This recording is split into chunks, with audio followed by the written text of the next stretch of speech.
The Legend of Zelda Link's Awakening is one of the most well-loved and reflected on handheld titles to ever be created. Released in 1993 before the world had seen the likes of Ocarina of Time, Link's Awakening captivated audiences and still continues to today. Simply the concept of having a Zelda title on the go was groundbreaking, but that's not to take away from the fact that it's also a fully fleshed out, pleasant title. My personal experience with the game from a young age was instrumental in shaping my love for the Zelda series at large, and that's all thanks to this little gray cart right here. I remember bringing our bulky Game Boy in the car and putting the speaker up to my ear just so I could listen to that title screen theme on repeat.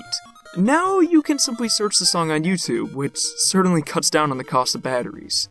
I'm sure my parents got a real kick out of hearing the same chiptune melody too, so sorry about that, guys. There are plenty of great variables to discuss when it comes to Link's Awakening, but I think what defines the title and makes it such a memorable entry is how charming and quirky the world of Koholint Island is. Spirited and atmospheric music, more fourth wall breaks than you could count, an interesting take on a tired story cliché? Link's Awakening has it. With the release of Link's Awakening for the Switch in a few days, I thought it would be the perfect time to discuss this classic via the 1998 deluxe version of the game. As you could say, I've been a little bit excited.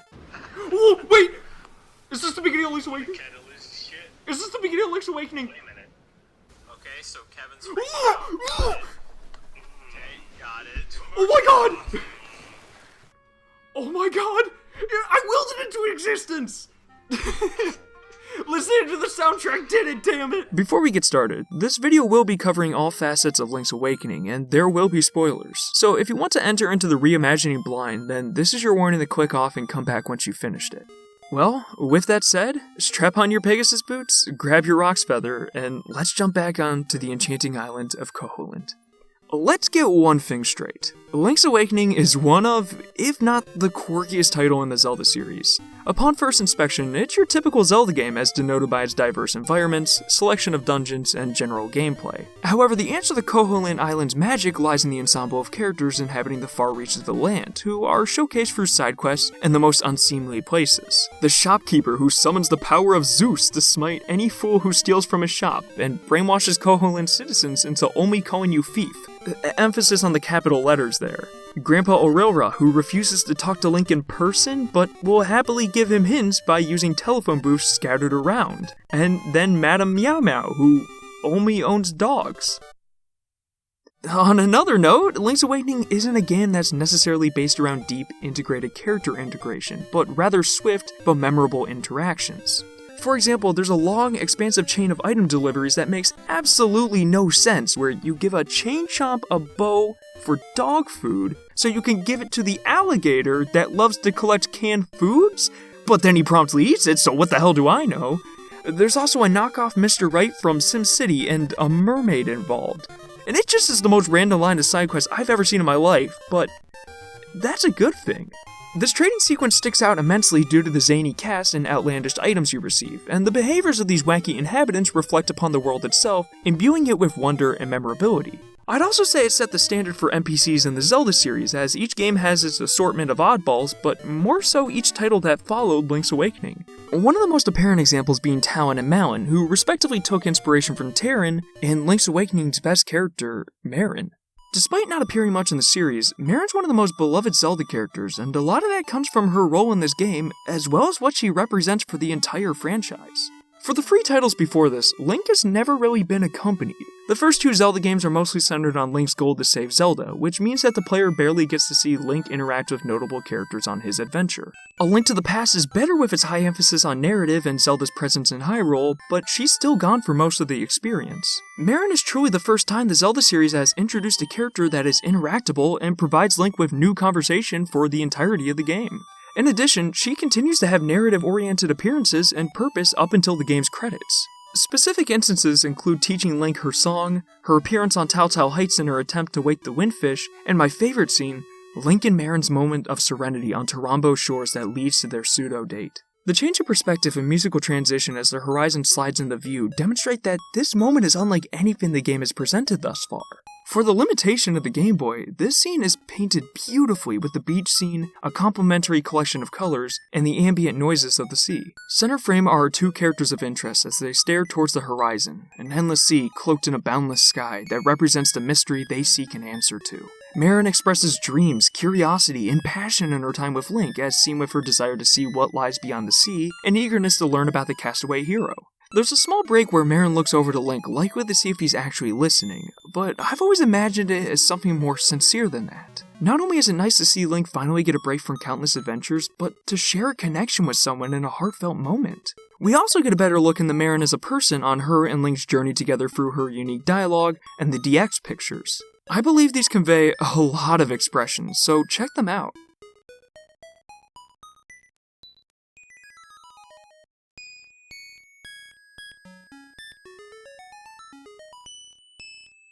Apparently she also has a hidden bloodlust, so that should probably be looked into, and in the meantime, I'd probably keep the wildlife as far away from her as possible.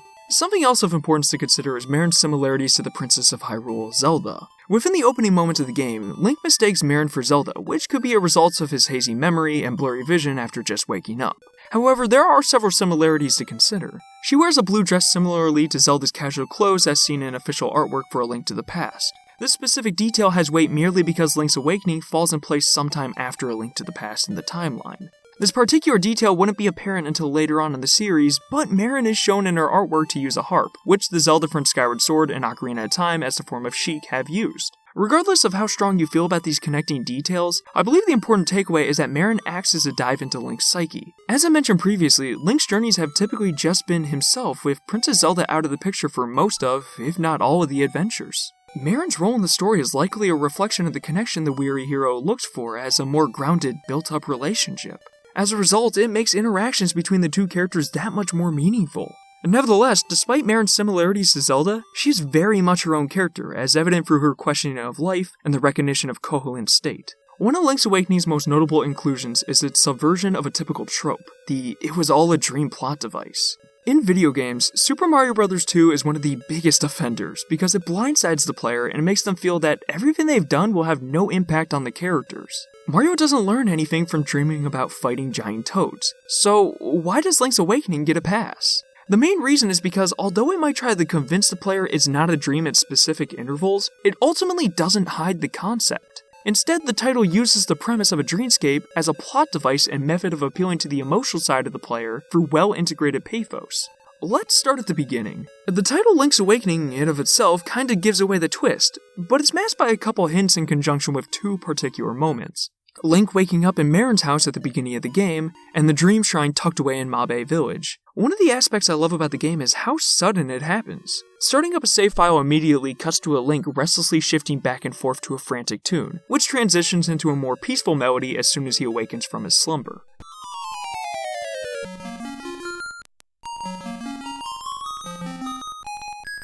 Not only does it make the player feel welcomed into the world of Koholint with the relaxing song, but it registers in the player's mind that perhaps this awakening into a strange world is what the true meaning behind the title is. Further cementing the shift in mentality is what the owl tells Link on the beach where his sword lies. A courageous lad has come to wake the windfish. It is said that you cannot leave the island unless you wake the windfish. Perhaps the player might consider that this titular awakening is multifaceted in nature and acts as a double entendre of sorts.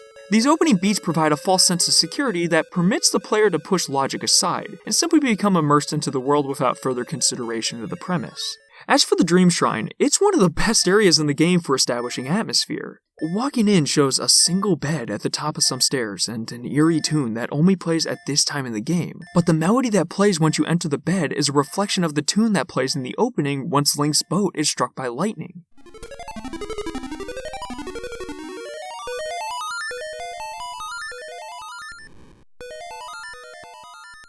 This correlation is an astoundingly clever and subtle way to tease at the true nature of Koholint Island, but I think most players wouldn't make the connection initially and might view it as the act of awakening rather than the concept of slumber. This reutilization of music to denote themes and relationships in the world of Link's Awakening is woven into its structure on several occasions and highly symbolic, so keep an eye out for those other occurrences. The dream world itself is rather strange, with a maze-like appearance as the player rushes to the center through waves of crystals and arm mimics. These enemies share similarities to their Koholint alternatives, masked mimics, where they will copy Link's actions and only appear in several areas. Once you've cleared the path and reached the chest, the player is rewarded with the ocarina, which is technically its debut since the musical instrument in A Link to the Past is called the flute, despite looking exactly like the Ocarina of Time. What's so special about this ocarina is the ability to collect multiple songs with different uses, a mechanic that would become a staple for future titles and something I'd love to see return to the series. Once you collect your spoils, Link returns to the bed and back to the usual world of Koholint, which might serve as a way to further convince the player that the island can't be a dream, since, well... Dream within a dream, huh? I'm impressed. That is, until we reach the game's biggest revelation. About halfway through Link's journey on Koholint, the owl will prompt Link to visit the Southern Face Shrine before continuing on to its dungeon counterpart. And navigating to the entrance has Link walk through a barricade of sorts created from fake and real Armos, which has the player decipher what is real and what is fake. While it could be attributed to offering level variety, Armos don't play a role in the following dungeon, so it could be interpreted as a connection to what lies dormant in the depths of the shrine. The truth, Koholint's best kept secret, lies in the darkness of the final room. Koholint is an illusion, a scene on the lid of a sleeper's eye. And with this unveiling comes something rare for the Zelda series, a glance into Link's reactionary thoughts. Link is known for not talking. It's easy. You got this Nope. With his thoughts, it's a bit more unclear whether we want to consider response text his thoughts. However, Link's Awakening clues us into the emotional side of Link outside of body language, where he actually pauses before showing befuddlement, almost as if he can't or doesn't want to accept what he read. Koholint Island vanishing would mean that the world and people you've become accustomed to would disappear, and that includes Marin, the first character at this point in the Zelda series that Link has been able to connect with over the course of his journey. Instead of making the player feel cheated and empty by having this reveal at the end, the revelation now implants feelings of confliction into the player on whether they should wake the Windfish, which will loom over them for the remainder of the title. Additionally, the Southern Face Shrine resembles so much more than what physically composes its rooms, which is evident when it's combined with its sister shrine as a single thread, and compared analogously to the dream premise. Visually, it would look something like this. The Southern Face Shrine is incredibly short, being only 3 rooms that contain the entrance, an obstacle preventing your progress, and the truth buried deep within. What helps to establish the pensive, somber atmosphere is the beautiful, slow melody that acts like an ominous counterpart to the Ballad of the Windfish. It wonderfully emanates mystery, but a fear as well for what the player will find buried deep within the shadows of the shrine. Level 6, or the Face Shrine, can be viewed as either the later half of the dream or the sensations that follow awakening. The first thing the player will likely notice is a faster, more nerve-wracking rendition of the intro to the song that played earlier. However, it lacks a majority of the elements that made it a Ballad of the Windfish remix. This distinction tells your senses that there is trouble that awaits you, and any remnants of a dream that may have existed were shattered with the revelation, as indicated by the missing Ballad of the Windfish segments. And just like the small motif with the Dream Shrine, this parallel serves to more tightly weave the world together. This dungeon is also much longer with its numerous sections, complex with its hidden rooms and winding paths, and much harder as seen through its various obstacles scattered among its corners. Relate this to the feeling you encounter in the later half of a dream, or the most memorable bit usually. It can sometimes feel illogical or brimming with strange details that you might not recall from the beginning. It could feel as if it is dragging on and without end as well, just like the increased number of rooms and winding paths. On the reverse for the awakened perspective, reflecting back on the dream that just occurred can represent a challenge of sorts. Your memories might not resemble exactly what you saw in the dreamscape, and may feel convoluted. The Face Shrine, as the metaphorical remembrance that follows awakening, shares concepts with the Southern Face Shrine viewed in the dream, yet not all the elements align perfectly. The 6th dungeon's rendition of its southern counterpart's theme embodies this idea of imperfect correspondence as well as the similar color and palette. A final note regarding the Face Shrine is the general shape of the map. Given the naming convention, it resembles a nondescript face. It could really be anyone, but there's one feature in particular that meshes well with the dream notion to give us a possible answer, and that's Link. Overlaying the head of Link's original sprite isn't a perfect match, but it's incredibly close with the ear shape and the placement of the eyes and mouth being especially close. The Southern Face Shrine is representative of a lot, but is ultimately a delve into Link's thoughts as he makes sense of the revelation he discovered, and the stinger comes in the boss's message to him that everything on the island will disappear. I think it's important to clarify that Koholint Island is not Link's dream, but instead the Windfish's, which he's an outsider to. So similarities like Link's face and Marin looking like Zelda could be interpreted as premonitions provided to the Windfish about the hero who will awaken him, or perhaps Link's presence has influenced the dream. As the player encounters the owl more and clears out the nightmares from the rest of the dungeons, they will continually mention or plead with Link to not awaken the Windfish. It's not too much, but it keeps the thought planted in the player's mind, and is truthfully quite interesting to hear the bosses express genuine thoughts and emotion. But outside of the dialogue from the Owl and Nightmares, that cast of fourth wall breaking characters, yeah, they might actually serve a greater purpose. Wart's appearance, considering he comes from Super Mario Bros. 2, that game that was merely a dream, aligns perfectly. Then there's the anti-Kirbys, inspired from the pink puffball himself, the star of Kirby's Dreamland. Even the masked mimics, enemies that are practically Shy Guys, play a role as they made their debut in the dream world of Super Mario Bros. 2, and wouldn't show up until 1995 Yoshi's Island, which was 2 years after Link's Awakening's initial release. It's very subtle since they are shrouded by the existence of the other Easter egg characters, but it makes for an interesting parallel that allows for the world to grow in response to the story trope. As the game reaches the final dungeons and moments, the dream premise becomes much more visible to the player. Link rescues Marin from a bridge on Mount Tamaranch, where the owl explains Marin tried to wake the Windfish with her song. This action solidifies Marin as an abnormality within the strange world of Koholint, and really is sad to consider. Although she might have feelings for Link, her desire to wake the Windfish speaks volumes to her sense of duty, and that these two characters are destined to never have much of a future together. Concerning the enemies, the anti-Kirbys don't appear until Dungeon 7, the Eagle's Tower, and our mimics, which were encountered in the Dream Shrine, can be seen in Turtle Rock and a cave underneath the mermaid statue. In this location, they can only be seen when the magnifying glass is picked up, which is an ingenious way of showing how Link is starting to distinguish reality from fiction and uncover the hidden secrets of Koholint. This unveiling is no more apparent than in the library of Mabe Village. Within the starting area, the place where the player initially began their adventure laid one of Koholint's greatest mysteries, and it's only made visible with Link's new perspective, which is materialized in the magnifying glass. A book reveals the correct pattern for navigating the dark, endless labyrinth of the Windfish's egg. With this information, it's off to Mount Tamaranch to awaken the Windfish with the 8 instruments of the sirens Link has collected. I absolutely love this final stretch, as you are blessed with 2 of the best songs to ever grace the Zelda franchise, Taotao Heights and Ballad of the Windfish. Taotao Heights puts a beautiful spin on the main Zelda theme and oozes grandeur and wonder with its bombastic energy. Ballad of the Windfish, on the other hand, reminds me very much of the 8 melodies from Earthbound, a representation of all your journeys and connections made along the way, with each part adding to the whole melody. This song epitomizes the relationship between Link and Marin, as well as a bittersweet realization that this may be the last time seeing the lands and people of Koholint. There's something ominous, yet poetic about the brightly colored egg that loomed over the island holding such an unsettling secret within its confines. Inside, the spacious music amplifies the feelings of concern and confusion with a mix of low, heartbeat-esque noises and high-pitched chimes as you work through its rooms. Without the correct path from the library, this could be an absolute nightmare to complete, but your endeavors are rewarded with the final room, the heart of Koholint Island, that is represented by a bottomless pit, which Link must descend into to fight the real nightmare. At the depths of the egg, Link encounters the Shadow Nightmare, which takes the form of several enemies from Link's past.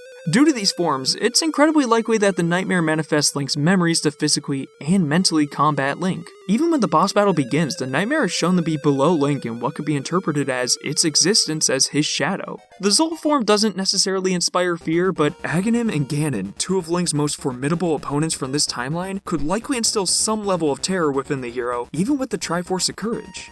However, the most terrifying form the nightmare takes is by far that of Moldorm from the Tail Cave in A Link to the Past. With the amount of times this piece of shit knocked me down the floor, you can bet this surfaced some repressed memories. Finally, there's Defil, which is the largest and only new incarnation the Nightmare Shadow takes on. You could fire a hefty amount of arrows into its eye, like most other Zelda bosses to follow. Or you could simply one-shot it with the boomerang because sure, why not? The final nightmare is eradicated, and Link makes his way up a magical staircase to a strangely alluring tune where he finds a rainbow-colored creature that is neither a fish nor logically capable of taking to the winds.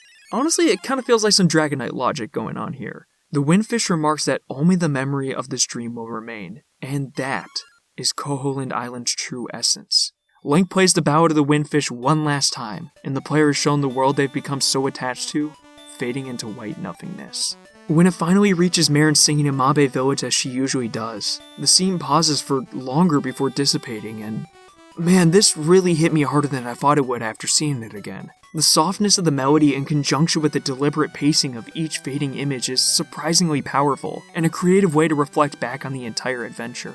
Following the song's conclusion, Link is flooded back into the world of the Awakened, right where the opening left off. Link sees the windfish flying overhead to a penultimate round of Marin's theme before the credits roll. If you manage to beat the game without dying, Marin is shown in the sky to have taken on the form of a seagull, just as she talked about longing for with Link, and likely the result of her promise with the windfish. Thus ending Link's Awakening, a wonderful and charming title from start to finish. The Legend of Zelda has had plenty of remakes and HD versions come out in the past couple of years, with Ocarina of Time all the way to Twilight Princess, but Link's Awakening was not one I expected. Okay, maybe a bit more than Link's crossbow training, but you get the point. Link's Awakening isn't without its issues. A kind of tedious menu system, limitations of screen and music transitions due to the Game Boy's hardware, and oh, that damn text whenever you touch a pot or rock without the power bracelet. You can stay on the Game Boy. Moving on, from the brief gameplay showcases and trailers we've seen, the game looks like it's polished most of, if not all of these aspects, as well as retained the charm that embodies its world, something I couldn't be happier about. Link's Awakening is one of the most charming games I've ever played, and I can't wait to have more people experience its wonderful world very soon. Hello everybody, welcome to the end of the video and thank you so much for watching. Link's Awakening is one of my favorite games of all time, definitely one of my favorite entries in the Zelda series, and so it just seemed like the perfect time to cover this game, and I really hope you enjoy. If you haven't played the game, then you are in for a ride, and if you're picking up the remake and you've played the game before, then hopefully it's everything we could possibly dream of. No pun intended, actually. If you enjoyed the video, it would really mean a lot to me and help out the channel a lot if you click the like button and subscribe. As of the time of recording this, we are just shy of 900 subscribers, which is, we really wouldn't have made it this far if it weren't for you guys just watching the videos, expressing your thoughts down in the comments and just sharing it around, so truly thank you so much.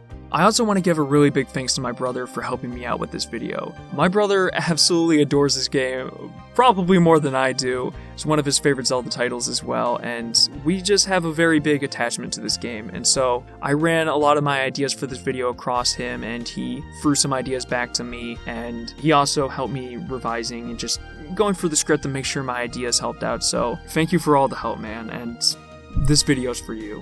So at this point, we are officially back on the schedule, which is good news. So in 3 weeks on that Sunday, I'll have a video going out. We're going to be going back to Xenoblade, the structure of being 2 Xenoblade videos followed by 1 variety game. Regardless, I think that's about it. So until next time.